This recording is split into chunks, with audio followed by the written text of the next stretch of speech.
Allen shoots away from Carter. Now more pressure. And he drilled that ball down. I don't see a whistle. That ball is loose. They're going to play it out, and Philadelphia's going to recover, at least for now. Welcome to the Dream Philly podcast. I'm your host, Dreamkast. And on the heels of the Eagles game against the Buffalo Bills, we have to assess if the Eagles are prepared to make a deep playoff run. And so we're going to be looking at three things. We're going to be looking at their defense, their offense, as well as special teams. But we want to start with this quote right here. Take a look at this. It says, offense sells tickets, defense wins championships.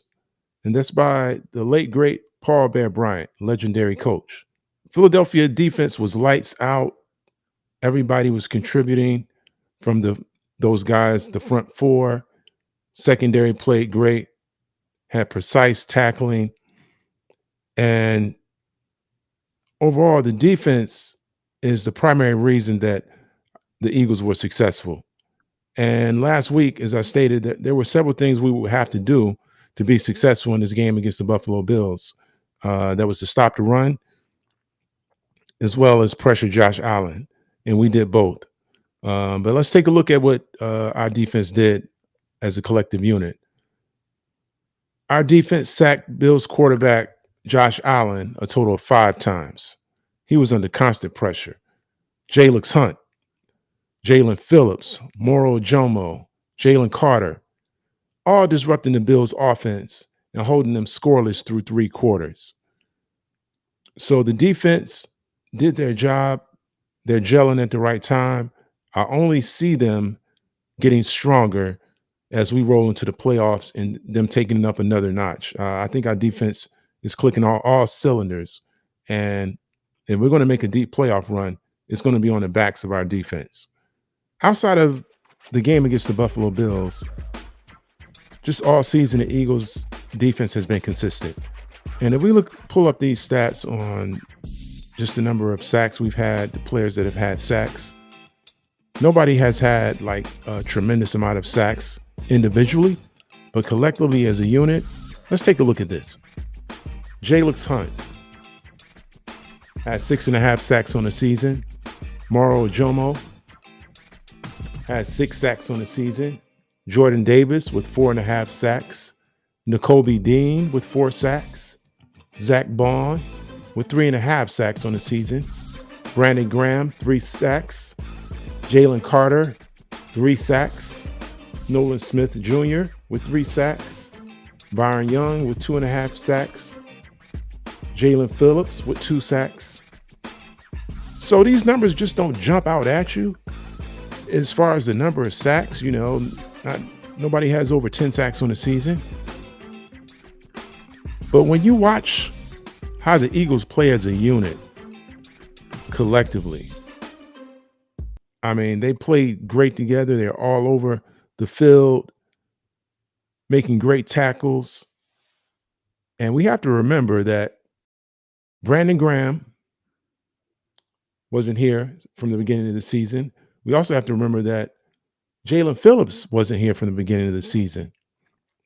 So those sack numbers are somewhat deceptive because I feel like if they were here from the beginning of the season, they would definitely have more sacks. But the way that each of these guys has approached the game when they line up on Sundays, they've taken our defense to another level. And our defense looked great last year. But I'm willing to go out on the limb and say this defense may actually be better than the defense from last season, the way they're looking right now. And I don't feel like they've reached their full potential. Before we transition and start talking about the offense and what needs to be done, let's take a listen at what our leader, locker room leader, Brandon Graham, had to say about the team's play and what the focus is going forward. We got to make sure that we stay focused, keep building. What I'm loving is how we building together. This was a great battle test for us because, it's about to get real hard every week. And, next week we get a nice little, not break, but you know what I mean? Like we're getting the guys ready for this run we're trying to make. And, whoever's up, we got to make sure that we just stay together. And so what I love is just how we building it together. So I can't really say if it's the best one because we got to finish the deal. You think it's a championship team? I do. I really do. I think that we're building towards that, and today was a great start of it, especially getting started. You mentioned the playoffs getting started. Go ahead. You mentioned the playoffs getting started here soon. How much does a win like this in Buffalo against a team that wants to win a Super Bowl as well, how much does that show you're ready for the playoffs? You know what? It's a great start. It's just more about us just staying focused. We can't. This was a great way to end it for the starters. You know, because obviously we don't know where we're gonna be for next week yet. But I just know that this was a big one, especially coming in against Buffalo, who we haven't played this year, and this was a good test for us as a team because it's just about building confidence and building that togetherness, like we talk about all the time. And this was good. How everybody got tight at the end and made a play. And when we come back from this message from our sponsors, we'll take a deep dive into the offense. Stay tuned. This segment is brought to you in part by H&K 215 Outfitters Melanin Collection. H&K 215 Outfitters is your go-to source for styles influenced by the latest fashion with added flair. They aim to inspire their customers to be the best version of themselves and to be confident in their own skin. And of course, their outfits. Visit H&K 215 Outfitters. Welcome back. So now we're going to deep dive into the offense and see what went well for the Eagles this season, as well as what didn't go well for the Eagles. And the game against the Buffalo Bills was a tale of two halves. And during the first half, things looked great. Total yards, we won the battle of that. Passing yards, we won the battle. Rushing yards, we won the battle. Third down efficiency, we won the battle.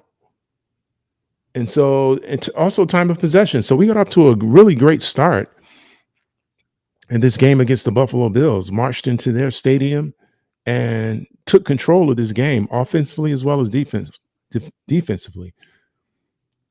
But coming out of the half, the Eagles look like a completely different team on offense. Once again, Kevin Matullo, when you see the defense coming with something different the second half, you have to be able to adjust. You have to have plays ready and be able to adjust based on what you see from the defense and what they're presenting. And he didn't adjust. There were multiple plays, multiple possessions where we would run on first and second down. We would find ourselves in a hole and have to pass on third down. And when it wasn't working, it seemed like, okay, they're going to try something different, but they didn't. And that resulted in one of the worst halves offensively of football that I've ever seen the Eagles play. So we were really fortunate to come out with the win in this game. There's some things we do well offensively that we've done well, and there's some things that we haven't done well. And it's honestly because of our offensive coordinator and his lack of creativity. If you look on the other side of the ball with the Buffalo Bills, they had a lot more creativity offensively. And that was up against our defense that was, just looked overpowering. But they were still able to get a few big plays in against our defense, and that's because of their offensive coordinator's creativity, where we lack that.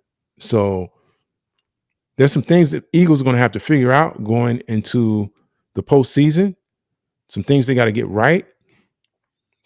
And it starts with Kevin Patullo, because we have the same personnel for the most part on the offensive side of the ball that we had last season. Our offensive line is not as strong, but we have great enough athletes on the offensive side of the ball to make up for that. So if we look at the statistics from last season to this season, there's some things that look similar, but there's some other things that don't look so similar. If we take a look at this season, Jalen Hurts He's had a pretty solid season. He's passed for over 3,000 yards. He has 25 touchdowns with only 6 interceptions. Saquon Barkley, he's had over 1,000 yards rushing. Jalen Hurts has had over 400 yards rushing this season with 8 touchdowns. Saquon Barkley has rushed for 7. And we look at our receivers, A.J. Brown. He's had over 1,000 yards receiving this year. Devontae Smith, close to that number. Hopefully he'll get it the next game against Washington if Nick Sirianni allows our guys to go out there and play. Dallas Goedert was injured last year for the most of the season, so he's had a tremendous bounce back year. Historic year for tight ends, Eagles tight ends with 11 touchdowns. So overall, we got some bright spots to look at here. It's not all doom and gloom, and I think we can still right the ship. And because I feel like our offense needs to do a little more for us to get back to the Super Bowl. We may be able to win 1 or 2 games, but our offense has to do more than they did against the Buffalo Bills for us to make it to the Super Bowl. Definitely. Okay, so now we need to take a look at our statistics from the 2024 season. And as far as passing yards, Jalen Hurts had very similar numbers passing. So that's not going to be our focus right now. Our focus is going to be on the rushing end of things. And let's take a look at that. Saquon Barkley last season ran for over 2,000 yards with 13 touchdowns. That's major. Jalen Hurts rushed for over 600 yards with 14 touchdowns. So that's a huge discrepancy from this season and last season. That's a huge drop off. I can understand a small drop off, a small decline, but a decline that steep with the same personnel. So we know it's not our personnel. They're healthy, not injured. It's not our personnel. Kevin Matullo. It all comes back to Kevin Matullo. Kevin Matullo has to do a better job. And the good thing is he still has the opportunity to get things right. And hopefully he definitely will get things right. And we take a look at our receivers. Devontae Smith last season, 68 receptions with 833 yards. A.J. Brown, 67 receptions for 1,079 yards. Dallas Goedert, 42 receptions for 496 yards. So the big difference there is Dallas Goedert is having an amazing season. He's been healthy all season, and when he's healthy, it shows you what Dallas Goedert is capable of. So I'm glad that the Eagles were able to bring Dallas Goedert back this season. And I feel like he's definitely in store for another contract, a big contract once the offseason starts, because he's proved his worth, and he's definitely deserving of every penny that he has coming to him.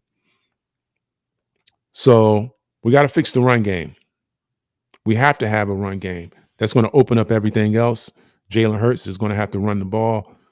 And Kevin Matullo is going to have to make it happen. If we go out, anything less than a Super Bowl, going back to the Super Bowl, is a failure.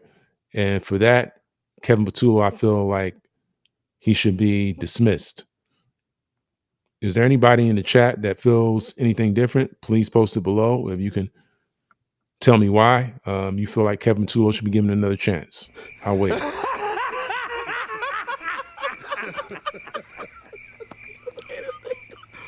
All right. I don't think anybody's going to leave any responses in the chat for Kevin Matullo to stay. So let's move on.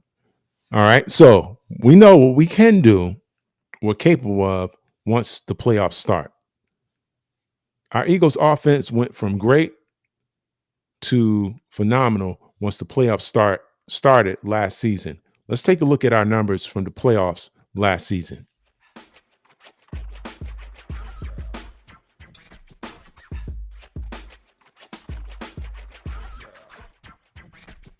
The NFC wildcard game last season against Green Bay, our defense only allowed 10 points, and we scored 22 points and got the W and moved on to an NFC divisional round where we faced the Los Angeles Rams, which was a tall task, but we came out victorious. Our defense allowed 22 points, and our offense put up 28 points.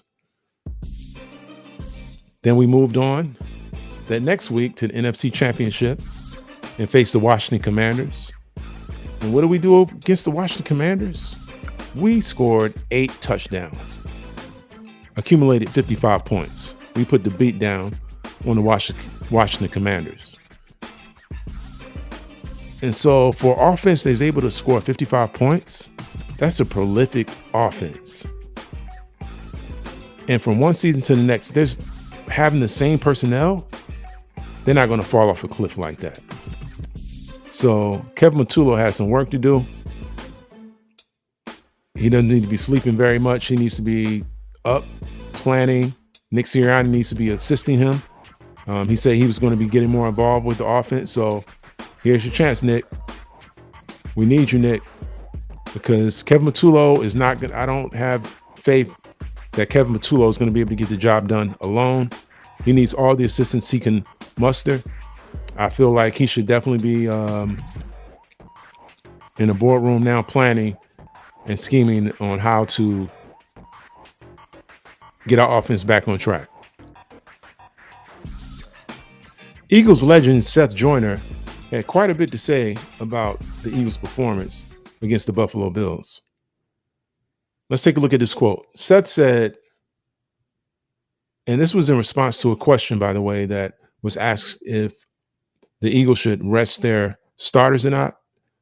Seth's response was, every one of them bleeping offensive lineman needs to play all 60 freaking minutes of that game on Sunday and try to figure out how to finish plays and how to finish blocks, how to not get head faked and all of these other things. You've been playing football your entire life and you get head faked at the line of scrimmage.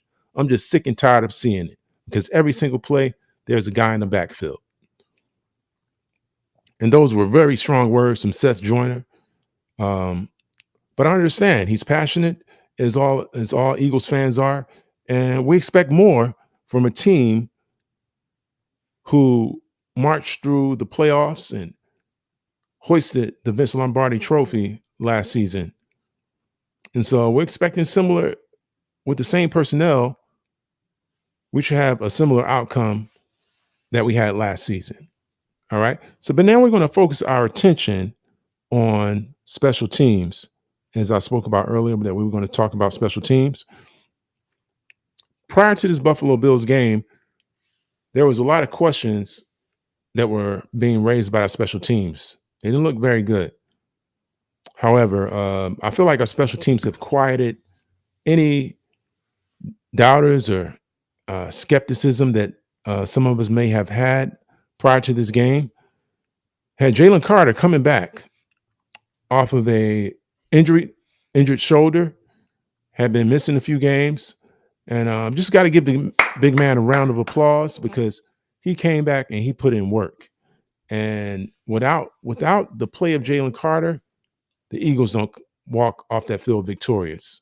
All right, he blocked a crucial extra point.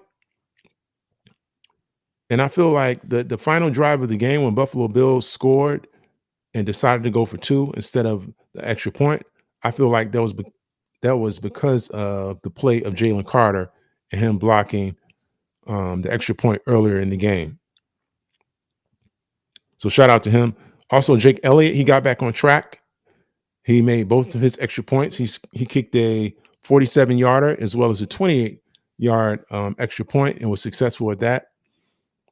And so it was raining, it was cold, windy, but he was able to kick without with precision without any trouble. So I feel like he's back on the right track, and I think we're going to be fine with Jake Elliott going into the playoffs. Also, we were able to punt really well, and we're able to pin the Buffalo Bills offense deep within their territory, and that's great. That's what we want from our punter, and he just kicked amazing. And also, Jahad Campbell, he recovered a key fumble from Josh Allen. So overall, our special teams, I feel like they figured it out. I'm not concerned about our special teams. Definitely not concerned about our defense. The only concern is the offense. And I feel like that's up to the coaches to get it right, because we have the same personnel to summarize everything to be successful in the playoffs and make a deep run and possibly repeat as Super Bowl champions. Thank you for joining me on this episode of the Dream Philly podcast. Our Eagles face off against the Washington Commanders on Sunday at 4:25 p.m. Hopefully we'll walk away with the second seed. All right. So we're going to be looking for Chicago to lose their game. I wish they played at 1 p.m. so we would know, our players would know prior to going into that game, but they play at the same time we play at 4:25. So we won't have that benefit of knowing ahead of time if Chicago's already lost. But maybe they don't make our players play even harder, not knowing the outcome of Chicago. Anyhow, thanks again for joining us. We'd love for you to like, comment, and subscribe, and I'll see you next time. Peace.